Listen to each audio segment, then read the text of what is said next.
Buongiorno, buonasera, benvenuti amici. Welcome, my friends. My name is Vincenzo, and welcome to my channel, Fountain Pen Therapy. Well, it's been an exciting week. I've received several pens, so I'm really looking forward to sharing some of them with you and reviewing them in detail.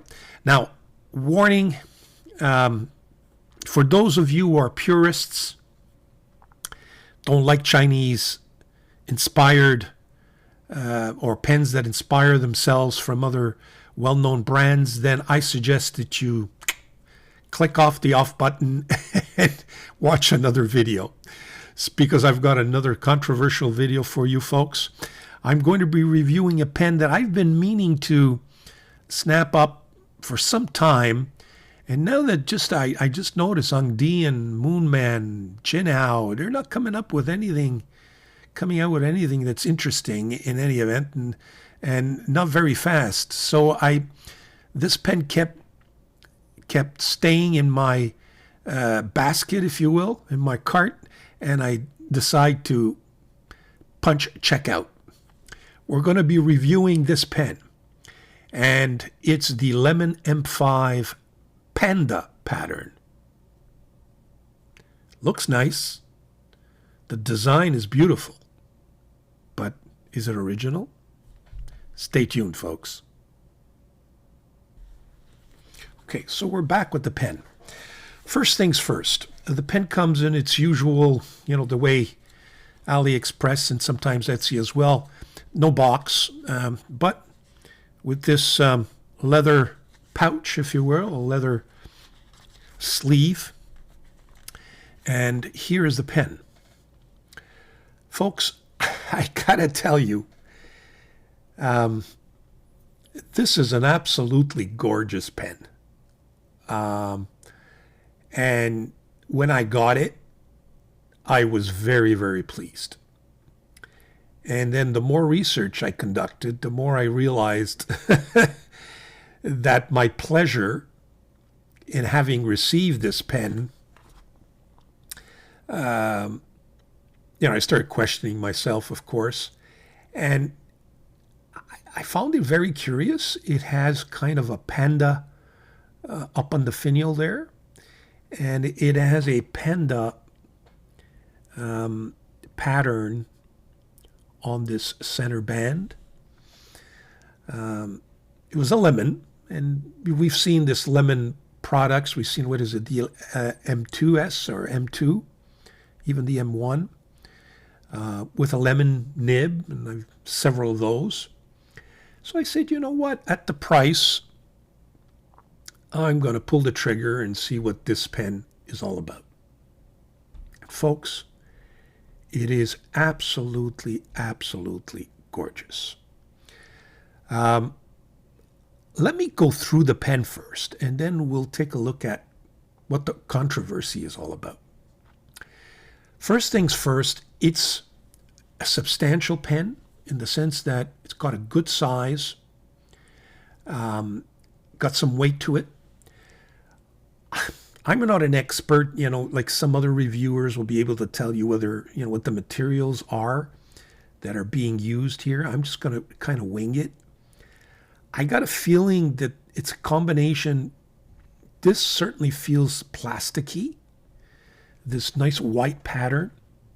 And one of my viewers pointed out that it may be a trend. We're starting to see more and more gouache patterns on our pens. And I believe that viewer may be right. This appears to be resin or plastic. We've got these gold trimmings, which are really nice. Got that very interesting clip. I must say, unique. I hadn't seen one like that before. Nice facets on this cap. I haven't quite figured out what this cap is made of. It's substantial in terms of weight, so I've got a feeling there must be some metal in there somewhere. But when you feel it, when you touch it, it kind of gives you an idea that it's like shiny slate, if you will. But there's that panda up in that finial, which I found curious, but we've seen, you know, worse things from some of these pen manufacturers. And pointy finial, very unique shape, eh? Very, very nice. I got to tell you, just very substantial pen. It feels like you're holding something of value. It's a pen that I'm going to be using around a conference room, around a table, and just to gauge reactions. In terms of how many turns, 1, 2, 2.5. So it's almost 2.5, almost 3, 2 3/4.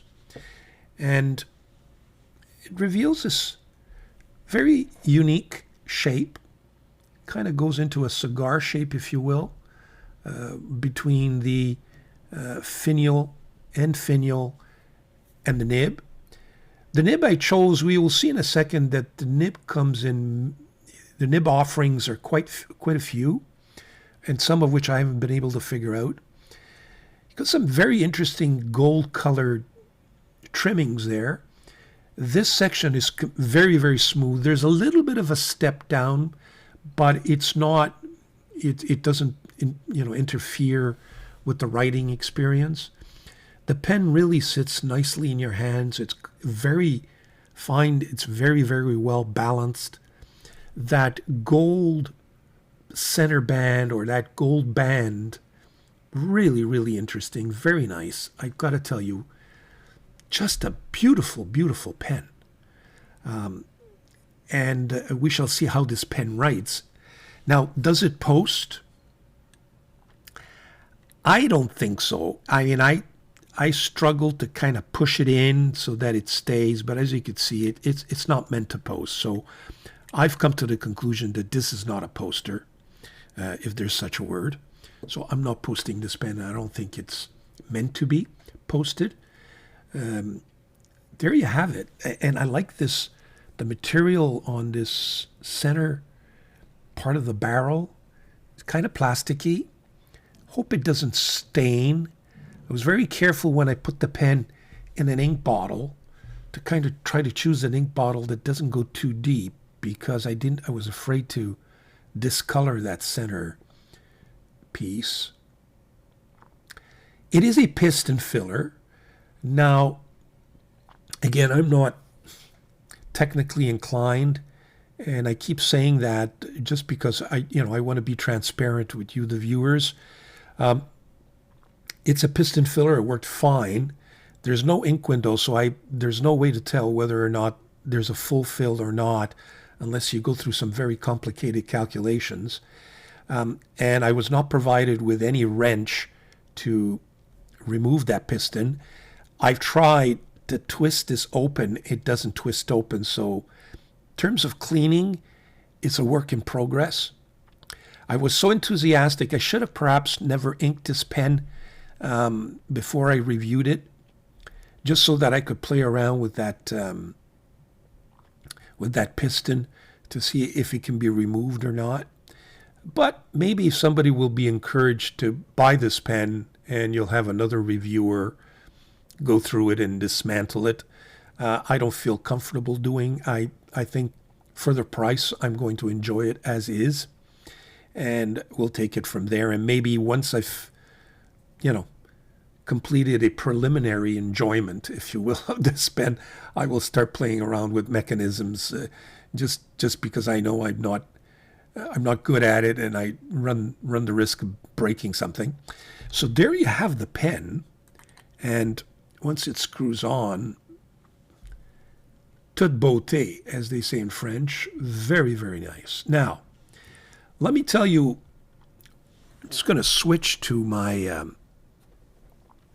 overhead camera to give you an idea of the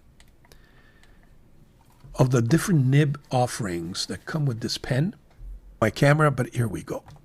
Okay, so as you can see, it comes in various nibs The curious thing is it says polished 14 karat, 18 karat nib, but I'm not quite sure which one is which. I ordered this blade medium. When you click on it, you can see that the price, apologize, let me just click on it properly, is $60. But I don't recall paying $60 for this pen, but anyway, right now it's $60. And then if you click long knife, any one of them, the price goes up to $76.19. But I'm not sure which one is the 14 karat nib and which one is the 18 karat nib. I don't believe that mine is either, but it's difficult to tell. But I did want to show you that there are various nib options. Now, here's the controversy.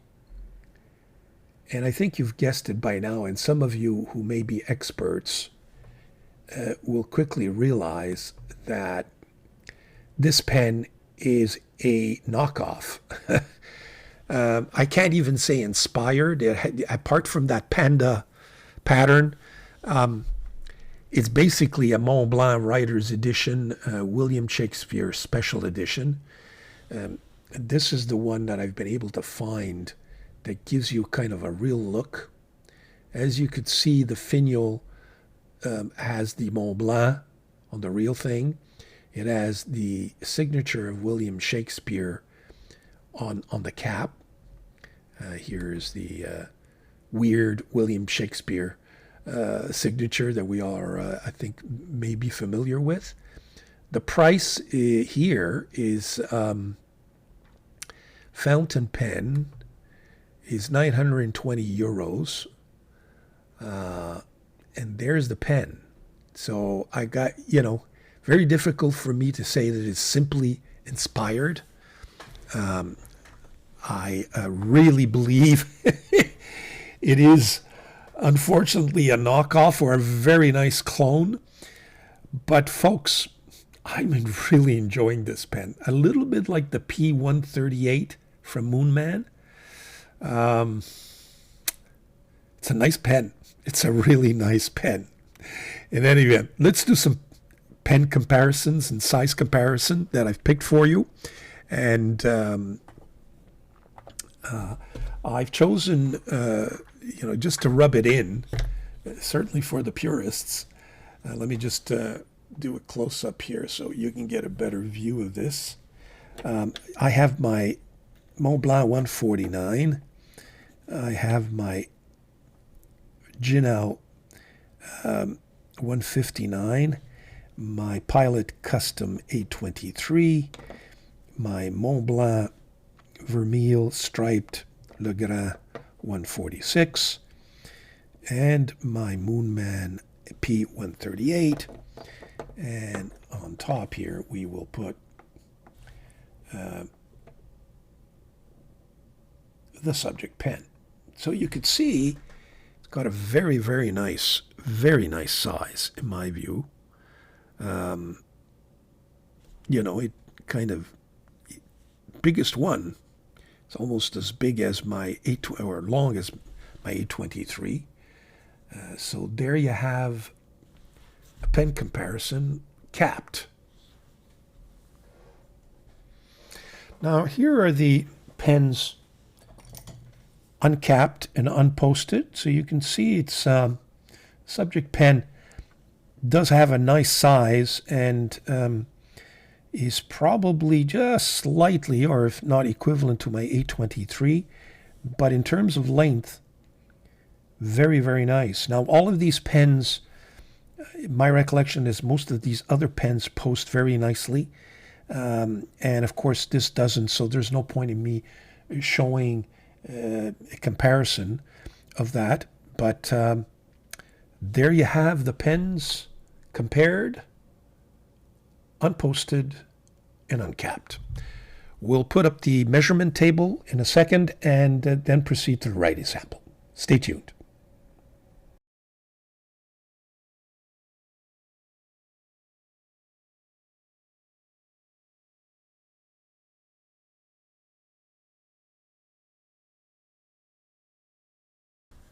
Okay, so we're back with the writing sample. First thing, the notepad I'm using today is the Tomoe River Galen Leather notepad, plain, and I'm using, just as a template underneath, this French ruled paper to continue practicing my handwriting. In terms of the ink, I use this ink, which I recommend, folks. Really nice ink, and it's inexpensive. It's a Mahjong blue, and I don't know if you could see this. I think you could see that. You see the little bit of just a drop there. So it has some very interesting red sheen. I find it writes really nicely. The prices are really reasonable. Beautiful bottle, nice big opening. I really recommend this ink. So anybody who doesn't want to spend a lot of money but would like to have kind of a sailor blue, the classic sailor blue type of effect with that red sheen, very, very nice. So that's the ink. So let's get with the writing sample. Okay, let me just close up a little more. There we go. Okay, so this is the lemon N5, and I guess we should add panda pattern. At least that's the description on AliExpress. The nib is a lemon blade medium.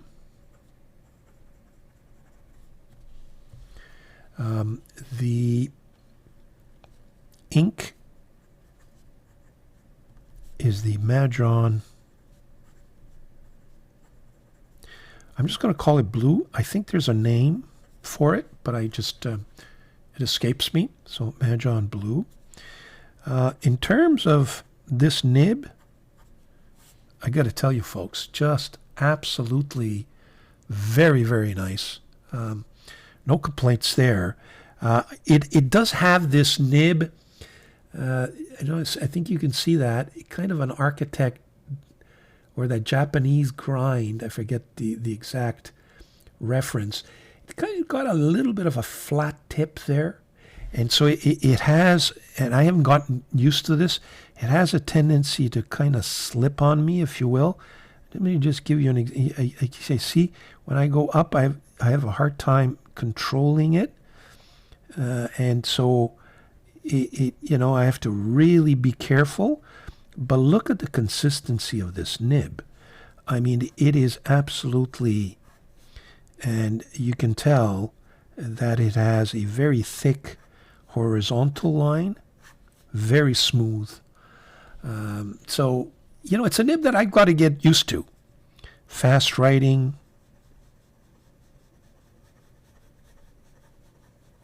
not an issue.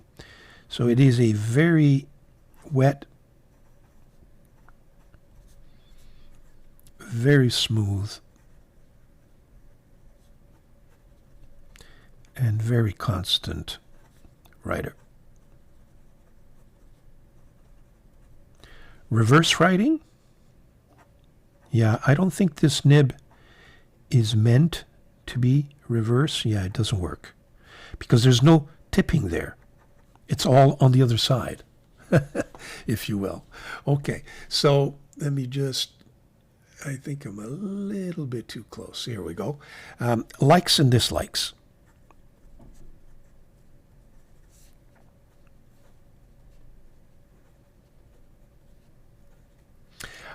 I'm going to be objective here because the dislikes are probably not my dislikes, but it's something that I would anticipate, and we'll start with that.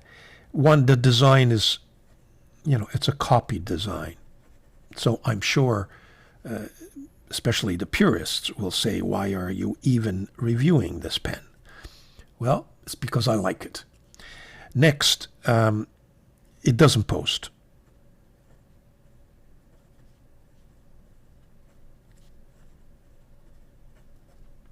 It doesn't bother me because I don't post my pens, but it is something that we should mention. And there is no ink window.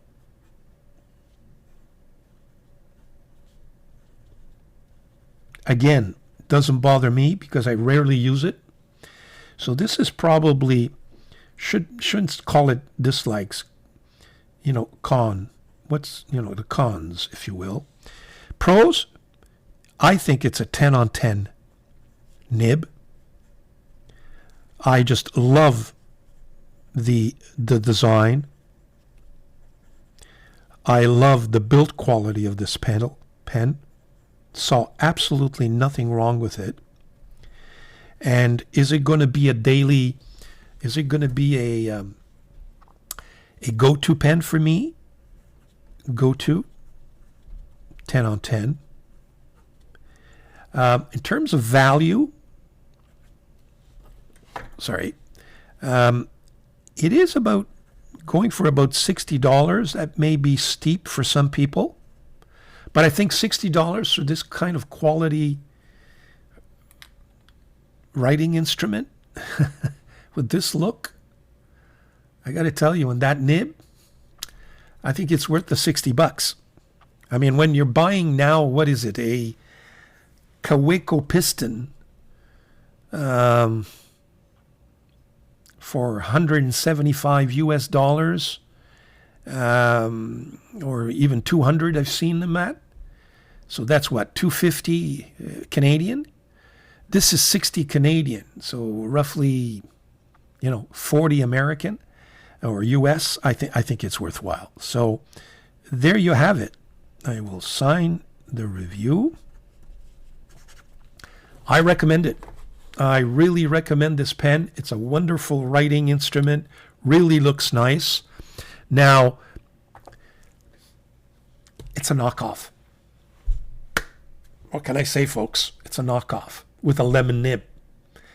The other thing that I don't like about the description AliExpress is that 14 karat, 18 karat. I don't know what it's referring to. I tried to scroll down and get some information. I haven't been able to. I should check if Etsy's selling it. I think I bought it from AliExpress.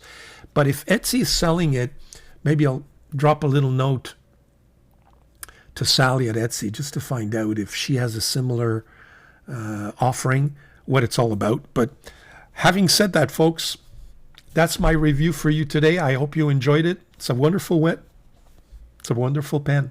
It's a wonderful pen. That's all I can say. Ciao, arrivederci. Do not forget to subscribe, please. A lot of you watch, but don't subscribe. Encourage the channel. I'd appreciate it. Grazie molto. Arrivederci.